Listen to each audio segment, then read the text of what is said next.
Okay. And we're live! We're live. And we're on time. Not time. Filipino time. Give us some credit here, Yay. y'all. I know. It's so good. Hello, everyone. Welcome to Paranormal Pinays, the weekly live stream every Thursday at 2 p.m. Pacific Standard. This is my YouTube channel. Hello, welcome. I'm Sapphire Sandalo. I'm a paranormal podcaster, investigator, and occultist. And I'm joined by... Do you want to? Are we doing this like you in the center now? So you're next in. I know Yeah, that. Yeah, okay, Oh, wait, because I was okay. going in order. Yeah. Okay. Okay, well, I am Lyn Pacificar. I'm a Katuuran, a Filipino shaman, and CEO of Herbalaria, and an artist. Woo! I'm Rannie AuGoGo, and I am an initiated priestess. I work with spirit. I'm a spiritual healer, and I'm also an artist too. I forgot to mention that. I'm a shapeshifter. We have shared lineage. Awesome. So this is a live stream we do every week where we discuss anything paranormal, Filipino, spiritual, everything and anything. And before we got on this live, Lyn, you noticed something on the previous episode's comments. Do you want to share? Yeah, I didn't really respond because, it's everybody has an opinion about how things happen. Like, because we were having audio issues in the first, it's our first time doing everything, my first time.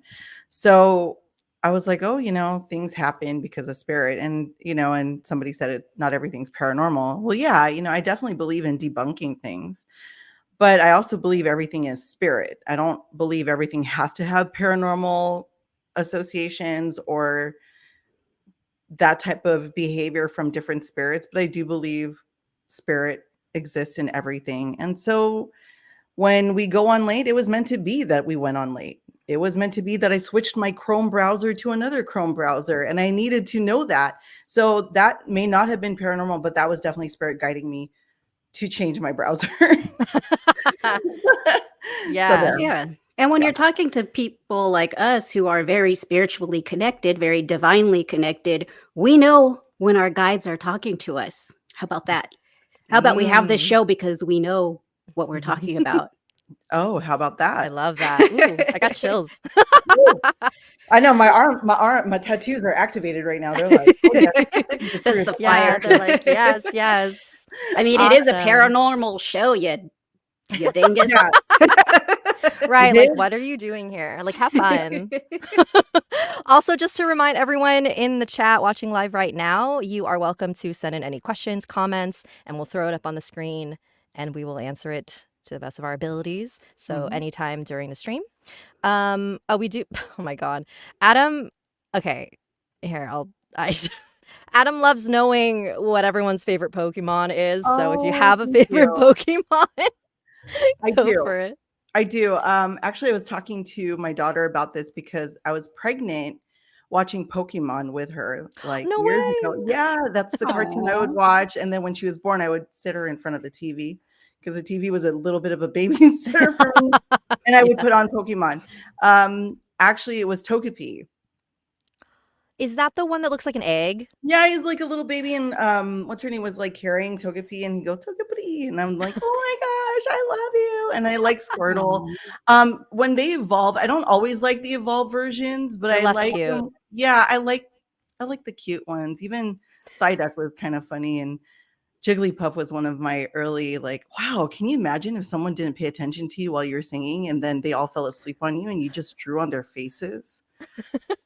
That was another so I was going between the personalities of the Pokemon, but definitely Togepi and Pikachu. So I'm an early, I like those.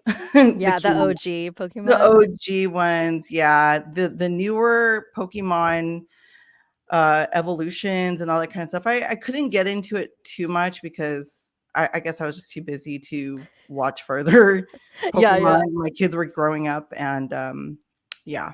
I love that you had an answer. I was so ready for you to be like, what? Yeah. Oh no, I'm a Pokemon fan. I mean, like, gotta catch them all. Like we were, I think that I feel bad for the Pokemon because they're like battle slaves, right? They're like, oh my God, I you're own right. you, and then I'm gonna make you fight with this other. Isn't that kind of the deal? Like they're little battle slaves.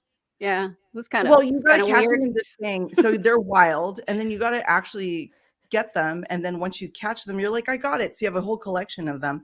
Then you train them. So they have to like warm up to you or like become your pet or something. There, I don't know if that's a form of what's that thing where someone kidnaps you and all of a sudden you love that kidnapper. What do you Oh, call it? Stockholm syndrome. Yeah, there you go. Yeah. Well, that sounds interesting. I mean, Well, it's kind of like conjuring though, in a way, because we do people mhm. do conjure. I conjure, but I don't own them or capture them or enclose them. The Yeah. things that I work with are bigger than me Free most to of the roam time. around. Yeah. Free Oh, I range love that you brought spirits. that up because that means so Pokemon has a very magical association with what Mhm. Randy's like conjuring and uh, utilizing or at least asking another spirit to work in your favor, you know. And but there are such things as genies or jinns and spirits that can be captured in containers, though. So I Yeah. just want to Mhm. point that out. It's spiritually, historically recorded in various cultures. Yeah. Do either of you have any experience working with those types of spirits or genies and jinns? I work with all types of entities and Mhm. energies, not specifically jinn or genies, because I feel like they're kind of chaotic and can Mm. be manipulative. But I do work in harmony with spirits, and I have homes for spirits all over the place. I wear homes for spirits, and I don't see them enclosed in it though. It's like a portal that connects them, so and gives them energy to feed off of. So yeah. Cool. Well, thank you, Adam, for that question. Um, so it is the start of Filipino American History Month, so I feel like we should probably talk a little bit about it. Mhm. And Lyn, you made a post recently about it, about the importance of heritage to this month because there is an emphasis on, or people confuse this month as Filipino American Heritage Month, but I believe your post was saying like it's kind of all the same, really. Or do you want to talk a little bit more about what your sentiment was? Yeah, so the founders of Fonz were the ones who helped bring Filipino American History Month to the calendar to the forefront. And they really were emphasizing the historical values that Filipinos in the diaspora have brought, especially here in America. But when people started saying heritage, it was a mistake. You know, we're not talking about our culture. We're not talking about that. We're talking about their contributions. And so I argue that yes, we do make history, but it's without our heritage, we couldn't even identify as Filipinos. Without Mhm. our heritage, we couldn't even bring our ugali, our attitudes, our language, our food to this country and even like our hopes and dreams, the hopes and dreams of our ancestors and our parents to live the dream that they've always wanted because they didn't have the same opportunities in back in the Philippines. And so the history that we've contributed here in America from the early 1500s, like in St. Malos in Louisiana and Mm-hmm. Morro Bay, those early arrival of Filipinos have contributed a lot in terms of like, for example, like shrimping industry, Mm-hmm. our language. I mean, you know, that whole thing. And so we're just our culture needs to be uplifted through our heritage, but also emphasis on the history. So I don't think they're separate. Mm-hmm. And Yeah. so I don't want to come down on someone for saying Heritage Month. I think Yeah. we're just trying to correct them in terms of what Fonz founders were trying to do in putting this forward into our calendars. But at the same time, we cannot ignore ourselves, our heritage, and what we bring with us to make history. Absolutely. It's almost like what is written and what is felt, and both Mm. is important, right? The written Mhm. history is important, just as important as like what we feel, who we are, what created us, because we all have Yeah. our own unique experiences. Correct. And I think they're not even in the public. A lot of us have such amazing experiences. And this is something my good sister Rachel, she passed away a few years ago and she's related to the founders. But the one thing that we talked about that was lacking in the history writing of Filipino Americans are the spiritual people, are our contributions to the mental health of the immigrants, of our descendants. Like currently, like what Rannie and I are doing, and various other practitioners, by offering consultations, readings, talking to our ancestors. Because before in the Philippines, if someone couldn't meet your physical medical needs, you would go to a spiritualist. You go to a folk medical practitioner. But in this sense, like here in the diaspora, we are now the accessible ones. And so we should also be written into the history.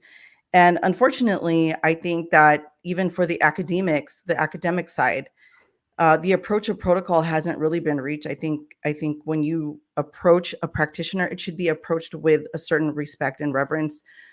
Like if I went up to Rannie and said, I'm writing a dissertation on how mental health is helped by these current day spiritual practitioners, may I speak with you respectfully? Can I offer you anything in return? But I always feel like it's so extractive, and I want information from Transactional. you. Yeah, transactional. I want information from you. Your name's going to be in my paper, and then I'm going to get all the credibility. The credibility lies in the folk practitioners. Okay. And then even for some, and I'm pretty sure there are some out there who are striving to find that, because they want to feel connected to the spirit. They want to feel connected to the ancestors. And the only way you can get validity is through that type of institution, and because Filipino American History Month was founded through that type of institution, we are now trying to rewrite the narrative. And I know Rachel will agree with me that we need to start putting our practitioners out there, visible, so that those of us who need the mental health and spiritual health um, assistance that is beyond the medical realm of industry's capacity, then we can step in and be there to serve you in the way that we should be serving those of us in the diaspora. Yeah, especially especially in, wow, how many times can I say especially? In specifically America and in the Western world, there is such an emphasis on science and logic and rationale. And it's good to have that part, but we need the other side too. It can't just all be one or the other. And it's serious. It's starting to show now. Like there's a reason why people are seeking out these spiritual healers, such as you both, because our soul is realizing that it's missing that. Actually, this reminds me of something that when I went to your house for the first time, Lyn, I don't even remember this, but you at the time, I believe, were doing I'm going to forget what it's called. It was something like what was it? DIY PhD, or what was it called? The DIY PhD program through the School for the Eco Scene. Yep. Yes. So it kind of blew my mind the way that you were talking about it, and it's such a great example of how it's a very Western idea Yeah. to have, like you're not considered real, or I don't know what I'm trying to say. It's like it's not respected or considered like valid unless you have this very specific type of certification. But the DIY PhD, it's like, no, you're still gaining the insight, you're still learning, and you don't necessarily need the approval of some like random people. Like, who made these people the people who decide that this is Yeah. valid and legit, you know? So that was something that I really appreciated, and it really opened my mind. But Yeah.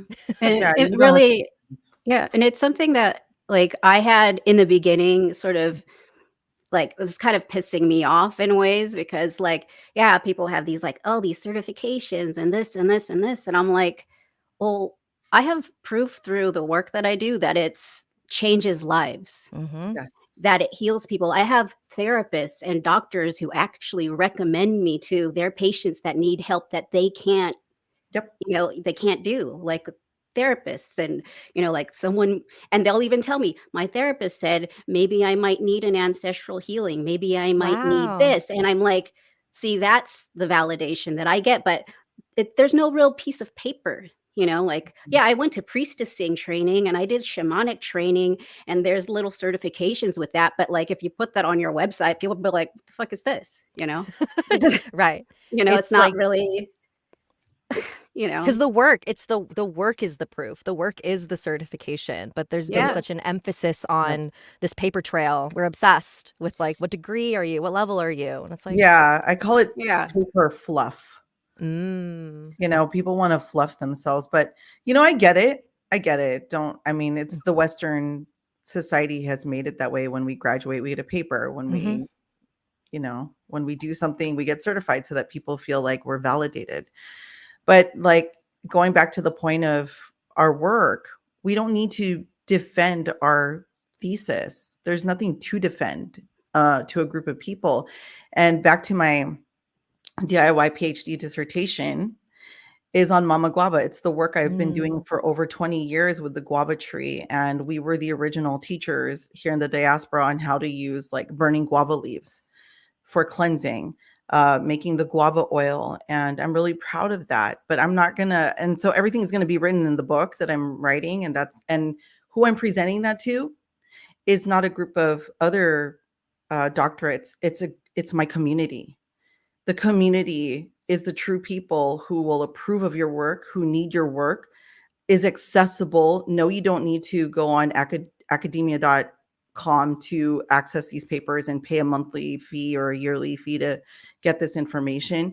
No, you should be able to access the wisdom of the ancestors and all the years that go behind not just research, but it is experience and time trump research that is um, based on empirical evidence. So that's my take. You can have an yeah. opinion about it, but like, I'm still working on my guava book. It's going to be out there. Yeah, I'm excited. It's When, do you know exciting. when, like an idea of when you'll be done? I hope since I'm on this creative rampage, I'm thinking next year. Nice. Yeah. Oh, that's Yay. soon. That's soon. Soon. As soon It's as October. So it's almost Well, next year. I've been working on the PhD program for 6 years. Nice. DIY PhD. Let's be clear about that. Awesome. All right, there's a couple comments that I wanted to highlight. Sorry, one second. This is what happens when I don't keep up with the chat. Oh, Christina Abeliana says, I tried to connect with people when I was in the Philippines, but my family didn't know anyone. They told me to go to Siquijor. Have either of you been to Siquijor? It's on my list. It's a fun name, though.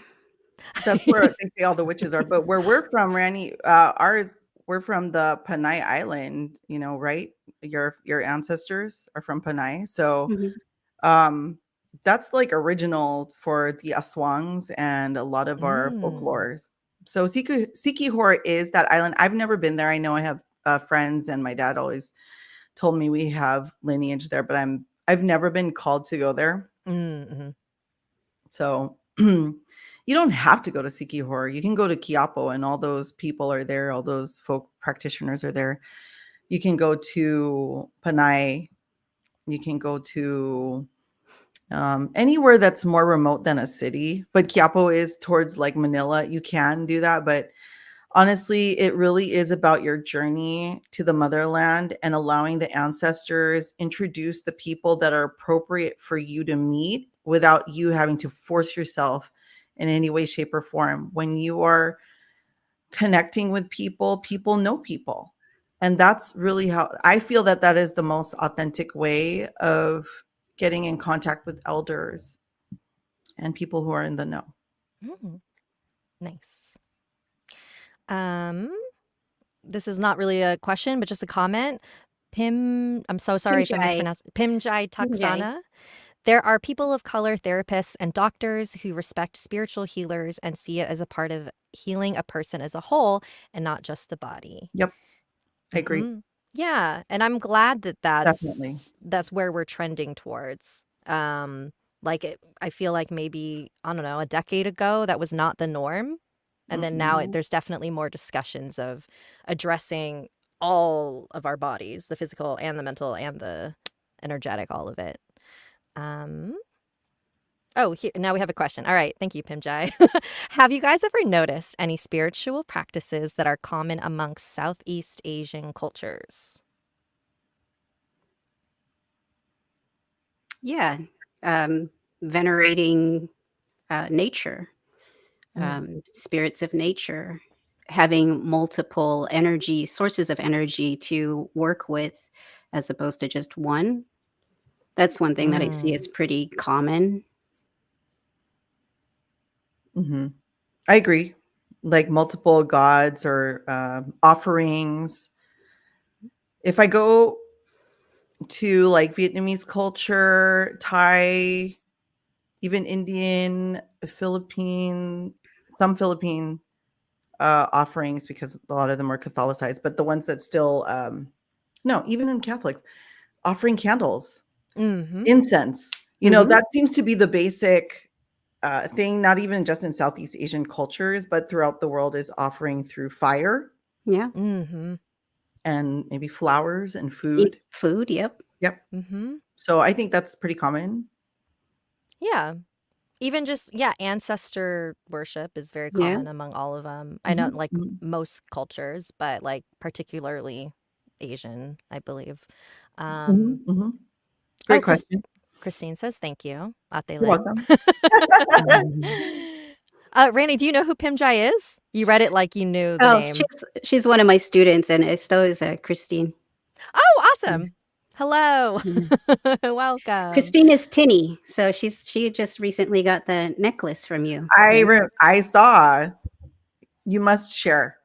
Tinny. Nice. All right. Give me one moment. Oh, Matzi. Sorry, now I'm just like looking through the comments here. We're gonna have I plan on doing a Paranormal Pinays necklace that's a tribute to our podcast and for Sapphire and Rannie, and then hopefully we can make something that's duplicatable if you become a fan of this podcast, and you can wear something similar. I don't know. I haven't really talked about it with both of you, but I'm. I mean, that's great. I love it. Awesome. Today, and I wanted to talk to you both about it, but I thought it was really nice to have something that symbolized our beautiful gathering, our beautiful container, and talking about spirits and all things paranormal. And those who resonate with us would probably want to wear something similar. Who wants the fire Pokemon? I'm just kidding. Who wants the water Pokemon?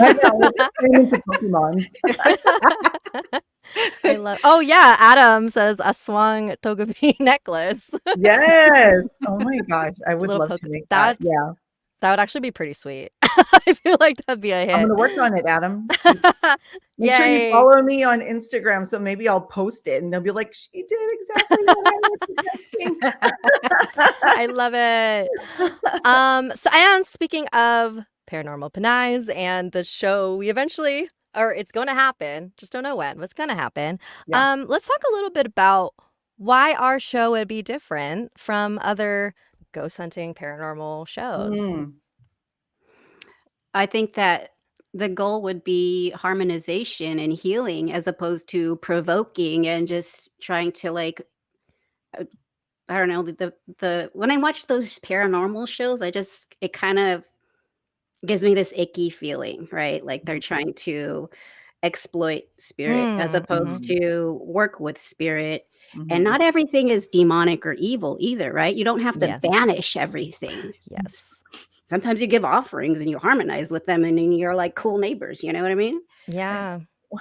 But it's a very like us versus them mentality that we're used to seeing, where it's like people are like, "Oh, I have spirits in my home. Help me like get rid of them." Like that's always the first go-to. But it's like, have you like tried talking to them, getting to know them, like seeing what they need or what how you could help them? So yeah, that for sure. Just like off the bat, not trying to dominate entities and spirits that are in places, but simply communicating with them, figuring out truly like what's going on, not demonizing everything. Yeah, I agree with Rannie too. But and in addition to that, I think there's a lack of honoring the land. Yes. I think people, the shows we watch, okay, I've been a fan of all these ghost hunting shows because, you know, it's fascinating. Yeah. It's fun. It's fun. It's fun. It's entertainment, right? But I think there's a level that's missing that has a lot to do with what's the closure. They always end it Yes. like, that's it, done. But there's Right. no update. There's no, let's help this spirit. Let's help this family in a way that gives them peace, like true peace, not like, oh, they're still living with the spirits every day and they're still like dealing with it. But I think when I look at spiritual or paranormal activity, I look at it like a doctor. You want to do a full assessment first. Like you do the history, but you also have to do the history of the land. You also want to know the original stewards of the land and give honor to those stewards of the land and know their legends, know their stories. So there's some research that goes into it, but research like first in the spirit, first listening to your ancestors, to your heart, and then doing like the research, the physical looking up of what really went down historically, if it calls for that, and then like looking at the family, looking at each member, looking at who has possible spiritual attachments. I know Rannie talked about that in our previous episode. And you know, what, has there been any seances, any type of portal opening? So there's multiple layers of things to look at. So that's something, that's my approach on addressing a situation. If it's a paranormal or a spiritual infection, or is it something that's just an ancestor that's coming through, or is it just shimmers in the memories of time, like you know, it's like residual energy, because I do hear residual energy in my house once in a while, and that's me running up and down the stairs. Well, like that's me. It got recorded in the vault. You know what I mean? Like, Yeah. but I can tell, I can discern what's mine and what's, you know, if there's cricks and cracks in my house is 1921. So there's like a lot of memory this house holds. So, you know, being able to navigate the age of the home, and just like know what's real. So here's that, what can we debunk and what's paranormal? So I think that's, and the harmonization, as Randy said, like how do we make everything come back to a place of peace? Yeah. Yeah, because oh, sorry. No, go Because ahead. like, yeah, I always like when I see those shows and then they're like trying to like discern what's on that little radio fucking thing. I don't know what that is. And they're like, he just said fuck you or whatever. And it's just like, what? Like, why don't you just have a real medium come and listen to what the spirits are saying? How come there's no protocol? How come y'all are just sitting there like provoking energy? And usually if you're doing that, you're only going to get the tricksters or the things that really don't, they're not going to give you the information you need. But I guess that's TV, right? I don't know. I always think it's interesting to hunt a ghost because I'm like, they're literally everywhere. And you could actually like literally like call them into a space if you wanted to. Right. Well, I mean, we do know the reason why they don't just call in a medium, because that means you're just like looking at someone and the producers don't think that people will believe what's happening. And that's why these tools even exist in the first place. It's like their attempt at trying to physicalize the spirit world in a way that can show up on TV because it's a visual medium. But then what that results in is a bunch of really weird stuff. And like a disclaimer, like obviously I come from that background, and that's also why I am so frustrated with the lack of diverse versions of paranormal investigating that we see. And it's like I understand that they're coming from a place of entertainment first, sensational everything first, but I think people now really want something else, and they want something real and authentic, and it's called Paranormal Pinays. Yeah. Here we go. Let's go. Yeah, because I only want to do it if I'm going to help spirit and people and earth. I'm not like, if they want to exploit any part of it, then I'm not going to do it. No. You know, I want to do it our way. And I believe that we can, because I believe that we are being called to do it because it's time. It's time. I think it's time. And I also think that there's not enough action towards that type of movement to heal this land. We are residents on this stolen land, and to serve and give back to the spirits of this land is one of the greatest things I can give back. And if there's such thing, we talk about land back. This is how I want to give land back is to bring peace and harmony in all the ways, make offerings in all the places. And because the way our capitalist society is set up in terms of ownership of property and all this kind of stuff, it makes it so difficult. And the way they've created the system to prevent Indigenous and Native American people from owning land in a way that's easily acquired, in educational systems, health systems, and I can definitely go deep into this, but like overall, I'm very passionate about that. I feel like our heritage, our lineage, and I'm gonna bring up heritage and our history as practitioners gives us the vocation. It is our vocation, and it is our calling to do this for our community and for Mother Nature, for this planet, and for our ancestors and the ancestors of this land. Yeah. So beautiful. Everything you said, I'm like, oh, I feel I know. I'm like, yes. Come on through. Spirit's talking. We have a question from Pimjai. Mm-hmm. In your show, will you be working with Indigenous communities? Yes. I hope so. I certainly hope so. What do you think, Randy? Yeah, if the opportunity arises, most certainly, But I feel that we can be working with anyone, right? Because when we harmonize just the regular average person, harmonize them with the spirits of the land, then we're doing the work for Earth. For everyone, for those who paved the path that we all walk on, right? Like there's so many layers to helping spirit. That's why I love doing ancestral healings, because that's many, many, many, many spirits helped all at once. So awesome. Let's see. We have a question from the Rat. What's your opinion about modern ghosts and ghost hunters, people that use them for clicks? Sort of already talked about, but we can, or if anyone has anything else they'd like to add. Is that a ghost? Modern Ghost, is that a show? Yeah, I don't know what that is. Oh, the Rat. Is Modern Ghosts in quotes because you're talking about like wait, what? No, Modern Ghosts is not a people that use. Wait, is Modern Ghosts a show? Because I've never seen it. I've never heard of it, but I know ghost hunters. But they weren't done for clicks. They did it a long time ago. Right. Are you talking about like YouTubers? YouTube ghost hunters?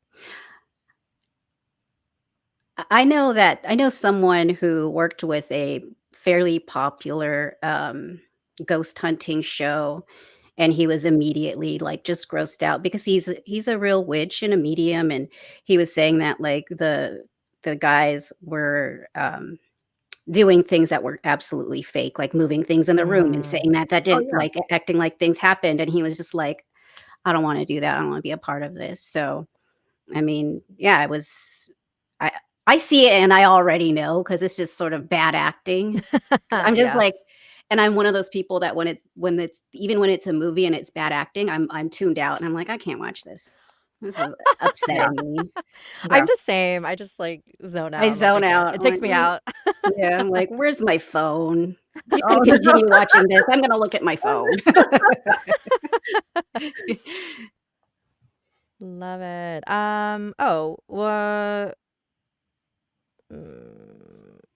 Wait, sorry. Going through the chat. Can you not see the comments or no? Does it not show up for you? Oh, am I not clicking in the right?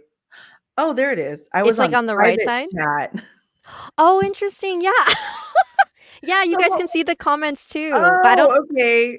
I don't know if you have the ability to add it, but I think maybe that's just me. Okay, now I see. You see it. What's Okay, going cool. on. Okay, thank you. Randy, do you see it? Yeah, I see it. I just thought you were picking and choosing. I'm like, Oh, I I don't know. was, yeah. Yeah, to me, I'm I like, saw, okay. it's a block of text, and I'm like, I saw nothing. I was just like, oh, okay. Yeah. Oh, we've got a super chat. Thank you, Adam.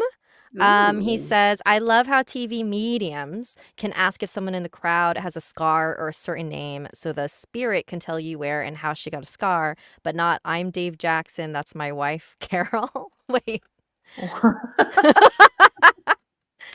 Wait, so the spirit, hang on. I'm trying to understand your comment, Adam. Are you saying because they're not specific? Is that what you're getting at? That mediums are like on I TV, oh, sorry, continue. oh Did you have a yeah. comment? I will say that when I communicate with spirits, because I'm clairaudient and I can hear some spirits, not all spirits. Um, it's hard to get specifics. It's really hard to get specific names and shit. I've channeled certain names of people's grandparents, but very rarely. Like, Mhm. so I don't know. I don't know why that is. I don't know why names are one of the hardest things, but specific memories or, you know, I have no idea why. Or even Mhm. I don't know. I don't know. Maybe I got to learn more shit, but to me, specific names are kind of tough. Mhm. But I also do think that type of thinking, like writing off mediums because they're not getting specific, detailed information, that to me is also a very kind of Western idea of Yeah. like the only way that you can truly believe that this is a message is if it comes in exactly the way that I need it to come to me, which is an exact name and a like exact Hmm. image of their face or anything.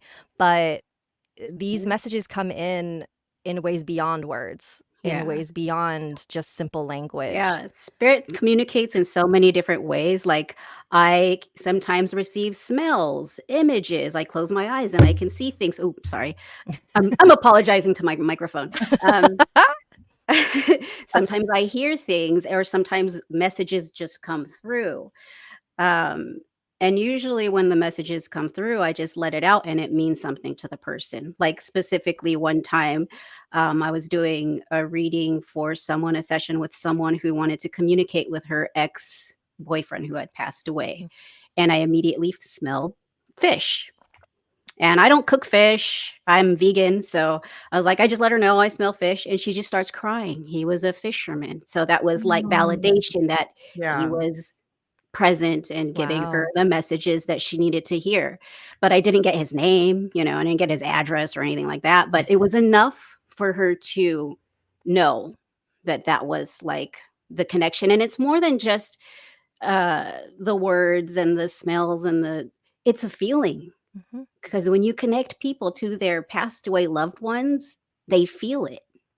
It feels, their heart opens up, they feel good you Mm, know so I hope that's so that beautiful. was a good answer, or Yeah. whatever. I was reading his comment. It's so funny. Did you see his comment about like this lady has a scar under the hair under her left temple, like getting super, uh, you know, I can tell you, my specialty as a medium, especially as a Filipina shaman and medium, is that the Filipino ancestors across the veil trust me and actually give me specifics, like Mm. places, names in the Philippines, names of the relatives, because I'm attuned to the motherland, that I can see the archipelago and where exactly they traveled from, the spirits.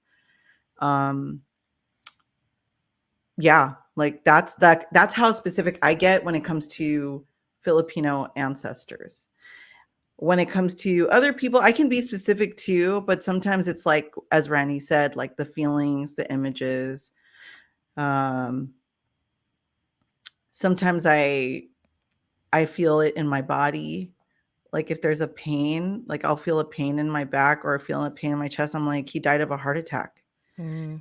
Um, and or I'll feel something in my lower, and then I'll actually do a full physical assessment. I'm like, they're saying you're not drinking enough water and you're going to get diabetes, and they just had a test and they're pre-diabetic.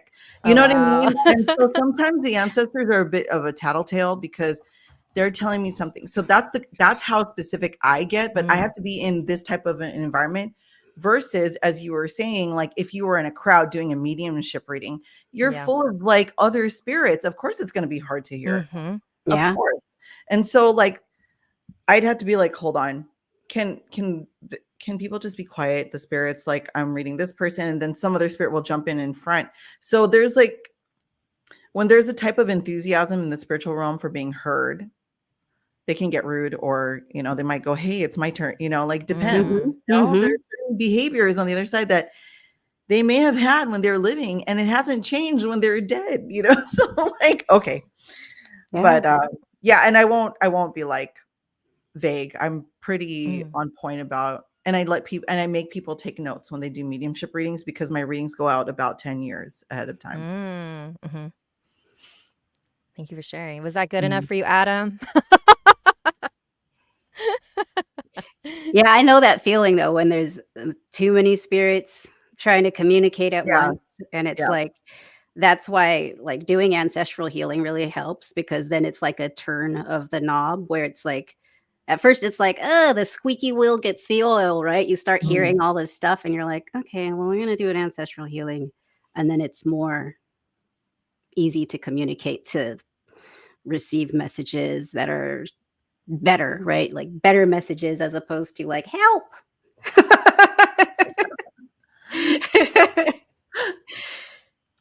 Adam says the answer was amazing. Also, he's in the middle of asking another question, but I'll let him write out the second part.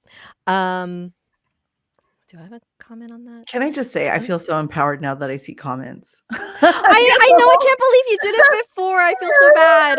What are people saying? It was on private chat the whole time. I didn't even click on the comments tab. All good. But yay, I'm glad you see it now. Thank you.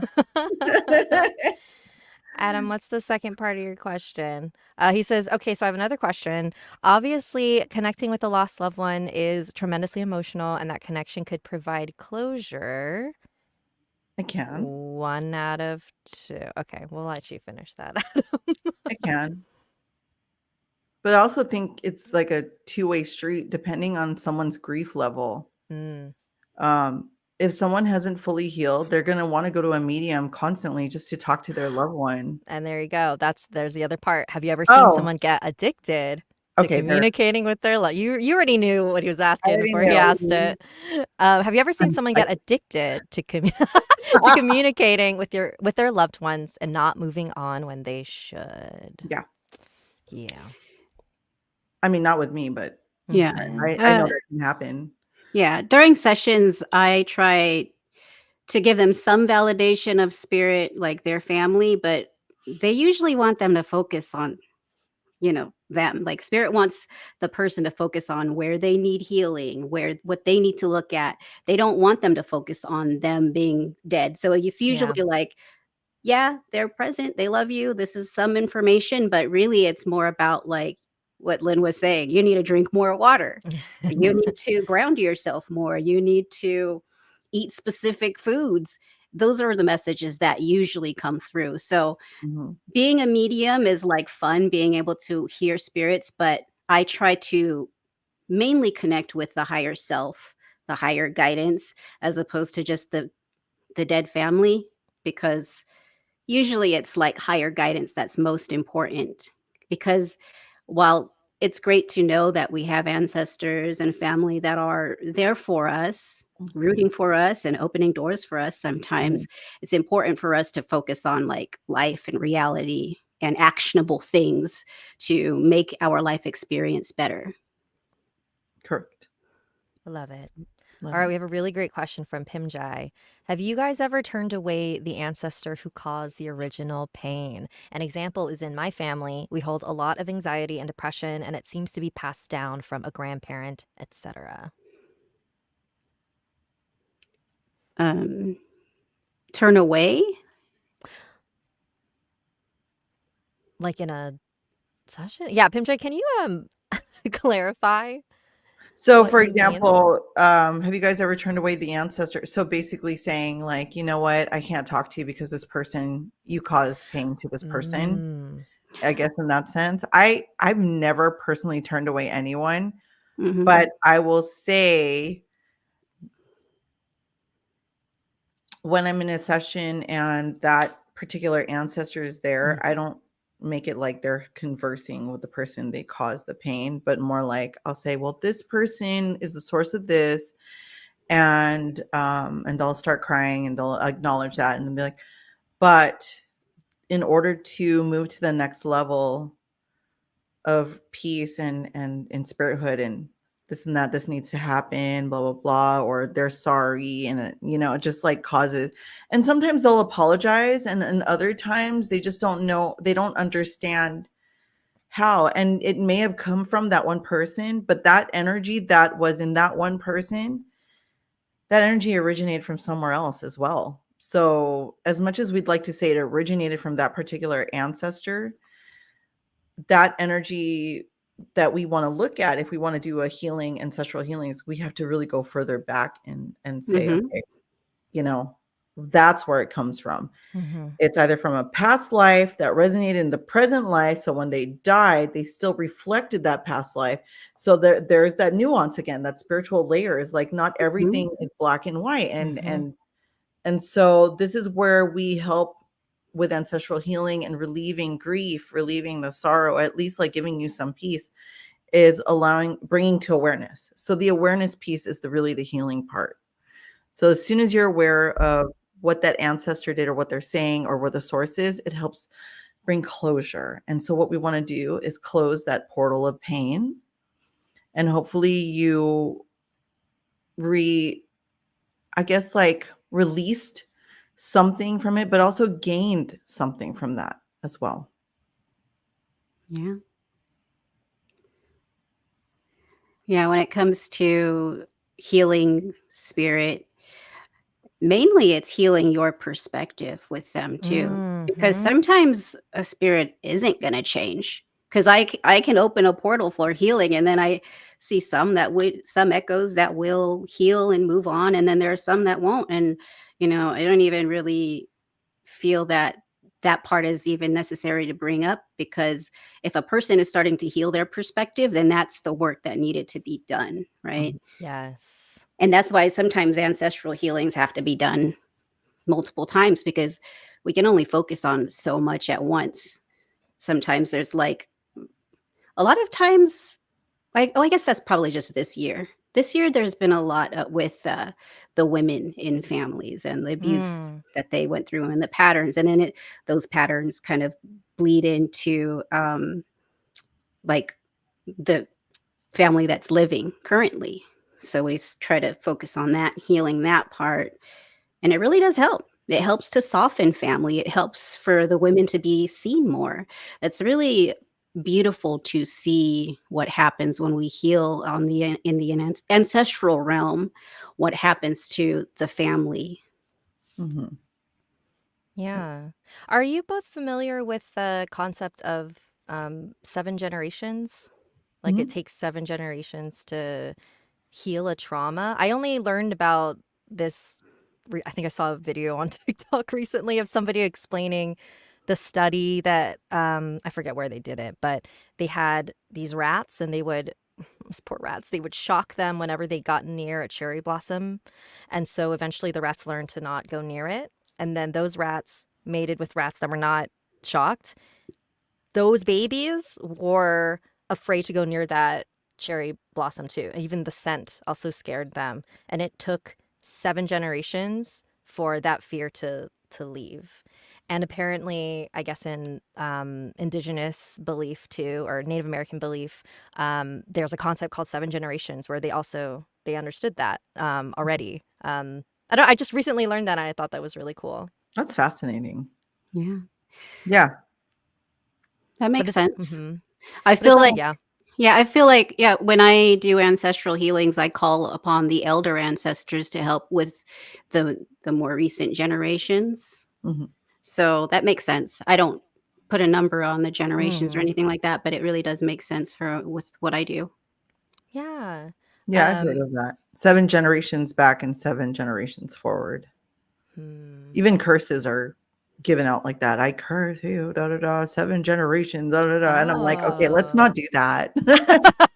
But that there are magicians and witches and sorcerers that do use the number 7 and they'll flip it. But 7 is considered a sacred number. 7 is related to like the celestials, the 7 levels, 7 heaven. But it's fascinating that they used rats in this experiment to prove something that was already spiritually known for how energy and ancestral trauma is transferred to the next generation. And I, as personally as having children myself, I'm stopping generational traumas already. And I don't know if it took 7 generations. That's why when Rannie says I don't put generations on it, because maybe for us, the number doesn't matter anymore. Like it's just, you just got to do the work. Yeah.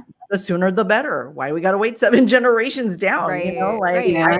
or maybe because you are the 7th generation. I think maybe I am the 7th generation because when I go back, I know that my ancestress, she did the things that I did. So Wow. Amazing. yeah. Oh, what? Oh, I don't know what that means. How are we on time? All right, we got about like 10 minutes. So, yeah, if anyone has any last minute thoughts, comments, questions, throw them in the chat. Do you guys have anything that you would like to close out with? Well, we are in fam, so maybe something with that, just to Rannie. Oh, man, coming from, I feel like I have like the perspective of a person who had to find my way ancestrally to connect more, because I grew up in and I don't want to talk negatively about my parents or my family, but it was a very broken home, very disconnected in many ways. So yeah, like I feel, I don't know, and also yeah, just thinking about heritage and history, and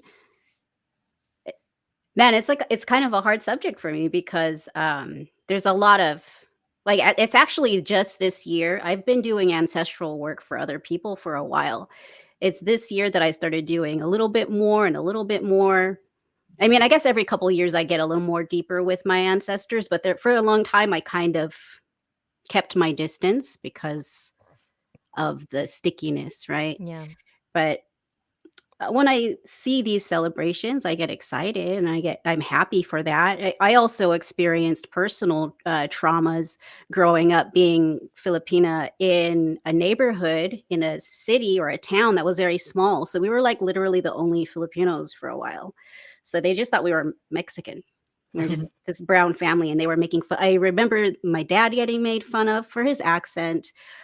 In my yearbook, when I was like 7, I remember someone drew the head of a dog on a plate, like Wow. like shit like that. So Yeah. I've experienced a lot of like, I don't know, like just trauma from how hard it was being a brown person that didn't really have an identity for a long time. So I love that we celebrate this stuff, and I love that that we have days and months and things like that to celebrate.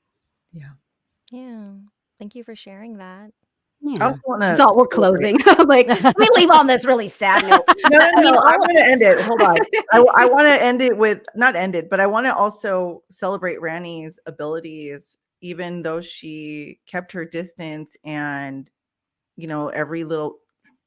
everything was innate. Everything was intuitive. For someone born into this tradition, into this culture to be doing this work, you don't really need all the training and education when it's already imbued in you have it. And so Rannie is supremely talented. My ancestors respect her and her ancestors.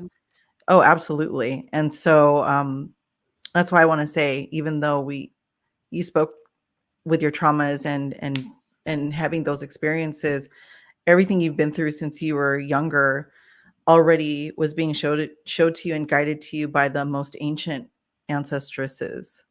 And I say the matriarchal lineage of your most powerful Bye-bye, Lyn Ancestress.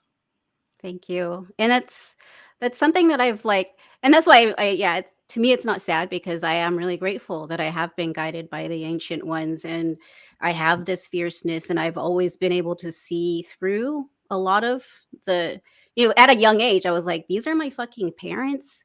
Ugh, I was frustrated with them and I had to help, protect my sisters and protect, myself. So, and I know that I was guided by the ancestors, and I know that because we are here together, like right when I saw you, Lyn, I knew. I was like, I want to support this person. I want to support her business. I want to be with this person. And that's the ancestors connecting us. Oh, thank you, sis. I feel the feeling's mutual. Like that's why we do this ancestral work, because we listen, we move with their suggestions, and of course, they're the best ones to follow, the ones that are the good ancestors, leading us to where we need to go. And as for me, and for my experience for Filipino American History Month, I just want to appreciate, even though my parents weren't perfect, and my dad being a Filipino martial artist and a manghihilot. So I did grow up around tradition. That's why my abilities were able to be nurtured versus shunned or made fun of, because people knew what kind of person I was at a very young age. As a matter of fact, I just met my classmate from elementary school. I hope she's watching this. And she said that her mom told her, like, oh yeah, Lyn was speaking to spirit. She had visions. They remember me having visions in elementary school and also speaking in tongue in different languages. And so I was like, wow, that feels really validating that someone from my elementary school days knew me. And she's like, I will stand to validate you and as your witness to what you were doing when you were younger. And I think that's what set me apart, but it also made me feel alone and ostracized as a Filipina, because I wasn't the typical Pinay in group. I wasn't a popular girl, and I still don't think I'm that type of person. But I always feel like being down to earth and just being at home with who I am has helped me tremendously, and spirit, of course. So I love that. Yeah. Thank you for sharing that. Yeah. Oh It's man. it's Sorry, funny. I was I just thinking. want to like bring up because like I remember, see, with me with my gifts, even though I was very bold, I didn't want to be open about it because I knew that no one would get it. So I remember being on the phone with people saying like, "There's literally a lady standing in front of me, like." Fuck, like just being like really like, "Ugh, I don't want just stay on the phone with me because I literally see this thing," but I wasn't ready for that. I think that I'm really grateful that I didn't step into my power until later, or like the spiritual communication part, mm. because I probably would have been using it for a lot of malevolent Mm. things because I was a very fiery, angry person. Mm-hmm. So like no energy before it's time. I wasn't meant to be cursing people at a young age because then I'd be fucked with because what goes around comes around, Oh, I know. I know. I Mhm. would never now I had to like raise my daughter and have her teach me Mhm. the lesson of patience before I Mm. started doing the miracle work and working with higher level entities, because if I would have been doing that in my teen years, there'd be a lot of people that would be damaged and then it would Yeah. come back to me. So Yeah. yeah. Amazing. Thank Well, you. we have hit the hour. Wow. I know, That flew was fast. by. That was fast. Well, thank you everyone for joining. If you guys want to go around saying where people can find you on the internets, Lyn, you want to go first? Yeah, I am on the interweb at herbalaria.com. That's my website. And then, of course, on Instagram, I am Herbalaria, HIAMHERBALARIA. You can find me at Rannie AuGoGo on Instagram and Magic AuGoGo. You can book sessions with me and take some of my classes. Magicagogo.com. Um, Spelling MAGICKAUGOGO.com. Thank you. Awesome. And this is my YouTube channel. I post podcast episodes and sometimes animated videos when I feel like it. But my podcast is also Stories with Sapphire, and this is how I met these two beautiful women here. And on Instagram, I'm at Sapphire_Sandalo. And so thank you everyone again, and we'll see Thank you you. next Thursday. Salamat. Thank you. Happy Salamat. jam. And oh shoot, wait.